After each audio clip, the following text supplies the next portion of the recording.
Sir నాకు సాయి గారితో ఉన్న అసోసియేషన్ గానీ, మన భరణ్ గారు, నితిన్ గారు వీళ్ళందరూ అసోసియేషన్ మీదండి. సో, వాళ్ళు ఫస్ట్ నా కంటెంట్ ఏదైతే విని వాళ్ళే అప్రోచ్ అయ్యి కథ చేద్దాం బ్యూటిఫుల్ ఉంది అన్నారు. సో, అట్లా ఈటీవీలో స్టార్ట్ అయింది అంతే. మరి ఇప్పుడు ఆహాకి చేస్తారు నెక్స్ట్ అడిగారు వాళ్ళు? సో, ఓవే ఇది స్టార్ట్ అవ్వగానే నేను వెంటనే ఒక మీటింగ్ అయింది. ఇది అయిపోగానే వచ్చి చేద్దాం అనే డిస్కషన్ అయితే అయిందండి.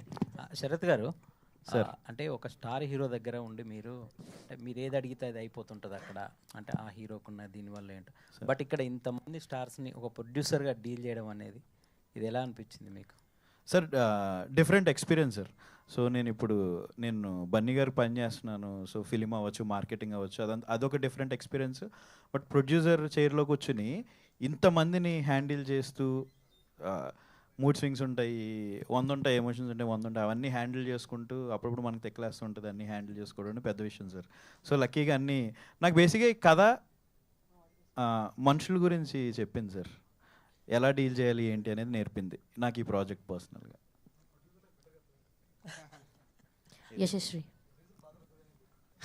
True. Yashasvi.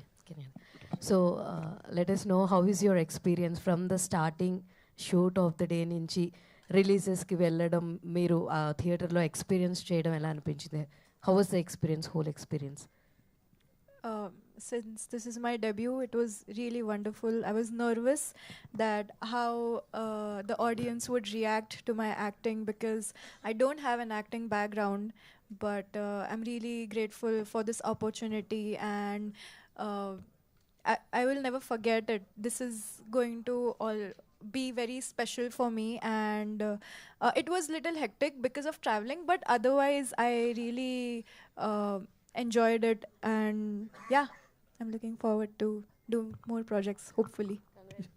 Thank you. Sharath గారు, ఇప్పుడు బన్నీవాసు, నెక్స్ట్ ఎస్కేను, నెక్స్ట్ మీరు, ఇట్లా బన్నీ గారి దగ్గర ఉండే వాళ్ళందరూ ప్రొడ్యూసర్లు అయిపోతున్నారు, అంటే గుడ్ థింగే సార్. మరి ఆయనకి ఎవరు చూసుకుంటారు? మీరు ఇలా అందరూ అయిపోతుంటే ప్రొడ్యూసర్లు. సార్ మా వాసు గారికి కానీ, ఎస్కేన్ కానీ, నాకు కానీ బన్నీ గారి తర్వాత ఏదైనా సార్. సో బన్నీ గారి పనులే ఫస్ట్, ఆ తర్వాతే మా ప్రాజెక్టులు, అందులో డిస్కషన్ లేదు. శరత్ గారు సార్.